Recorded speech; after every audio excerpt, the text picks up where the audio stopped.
नमस्कार दोस्तों, अगर आप किसी भी सरकारी एग्जाम की तैयारी कर रहे हैं, चाहे वो एसएससी हो, पुलिस हो या फिर स्टेट पीसीएस, तो आप ये बात अच्छी तरह जानते हैं कि जनरल स्टडीज के लगभग 70 से 80% सवाल सिर्फ दो किताबों से घूम फिर कर आते हैं। एक है लूसेंट और दूसरी घटनाचक्र।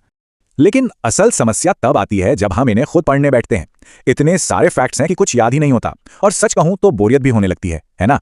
बस इसी मुश्किल को आसान बनाने के लिए हम आज से एक नई सीरीज शुरू कर रहे हैं। यहाँ हम इन दोनों ही किताबों का पूरा निचोड़ एक कहानी की तरह बिल्कुल आसान भाषा में समझेंगे। तो आज हमारी पहली क्लास है और आज हम मिलकर इतिहास की नींव रखेंगे। हम ये जानेंगे कि भाई ये इतिहास है क्या, बीसी और एडी का जो कंफ्यूजन है उसे हमेशा के लिए कैसे दूर करें, और हमारे देश भारत को इसके अलग अलग नाम कैसे मिले।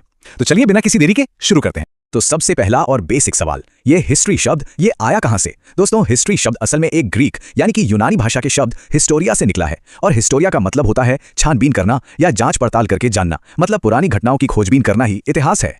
अच्छा, यहीं से एग्जाम में एक सीधा सवाल बनता है कि इतिहास का पिता यानी फादर ऑफ हिस्ट्री किसे कहा जाता है? तो ये नाम दिमाग में बिठा लीजिए, हेरोडोटस। लेकिन जरा रुकिए, यहीं पर एक ट्विस्ट है। अगर सवाल ये आ जाए कि भारतीय प्रागैतिहास का जनक कौन है, तो गलती से भी हेरोडोटस पर टिक मत कर देना। इसका सही जवाब है रॉबर्ट ब्रूस फुट। क्यों? क्योंकि 1883 में मद्रास के पास पल्लावरम में इन्हें ही पत्थर की पहली कुल्हाड़ी मिली थी। ये पॉइंट बहुत जरूरी है, इसे नोट कर लीजिएगा।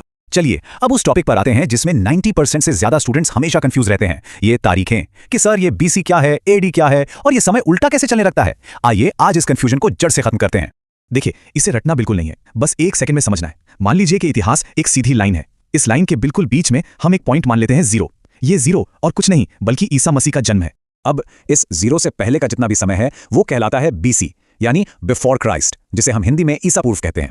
इसमें टाइम हमेशा उल्टा चलता है, मतलब 500 बीसी के बाद 400 बीसी आएगा, और जीरो के बाद का सारा समय कहलाता है एडी यानी एनो डोमिनी, जिसे हम ईसवी कहते हैं। ये सीधा चलता है, जैसे अभी हम 2026 एडी में हैं। तो अब अगर मैं आपसे कहूं कि सिंधु घाटी सभ्यता 2500 बीसी पुरानी है, तो इसका क्या मतलब हुआ? इसका मतलब हुआ कि ईसा मसीह के जन्म से 2500 साल पहले, और उसमें आज के लगभग 2000 साल और जोड़ दीजिए, मतलब हम आज से करीब 4500 साल पुरानी बात कर रहे हैं। है ना सिंपल? अब तो कॉन्सेप्ट क्लियर हो गया होगा। बहुत बढ़िया, चलिए आगे बढ़ते हैं। दोस्तों, पढ़ने और समझने में आसानी हो इसके लिए हिस्टोरियंस ने हिस्ट्री को मोटे तौर पे 3 हिस्सों में बांटा है। जरा ध्यान से सुनेगा। पहला है प्रागैतिहासिक काल यानी प्री हिस्ट्री। ये वो दौर था जब इंसान को लिखना पढ़ना आता ही नहीं था, जैसे कि पाषाण काल या स्टोन एज। दूसरा है आद्य ऐतिहासिक काल यानी प्रोटो हिस्ट्री। ये बहुत दिलचस्प है। इस दौर के लोगों को लिखना तो आता था, पर वो क्या लिख गए हैं ये हम आज तक समझ नहीं पाए हैं। इसका सबसे बेस्ट एग्जाम्पल है सिंधु घाटी सभ्यता। और तीसरा है ऐतिहासिक काल यानी हिस्टोरिकल पीरियड। इस दौर के हमें लिखित सबूत भी मिले हैं और हम उन्हें पढ़ भी पाए हैं, जैसे मौर्य काल से लेकर आजादी तक का इतिहास।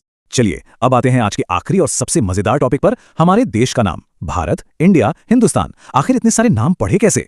सबसे पहले तो ऑफिशियल बात करते हैं। हमारे संविधान के अनुच्छेद 1 यानी आर्टिकल 1 में साफ साफ लिखा है इंडिया दैट इज भारत। इसका मतलब है कि हमारे देश के आधिकारिक तौर पर 2 ही नाम हैं, इंडिया और भारत।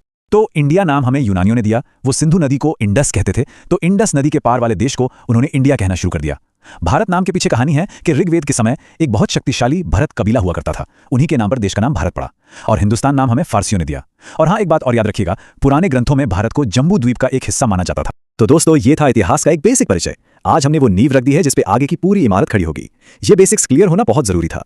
हमारी अगली क्लास और भी ज्यादा महत्वपूर्ण होने वाली है, क्योंकि कल हम पढ़ेंगे वैदिक सभ्यता और 4 वेदों के बारे में। तो हमारी तरफ से तो नींव तैयार है। क्या आप तैयार हैं? कमेंट्स में जरूर बताइएगा। मिलते हैं अगली क्लास में।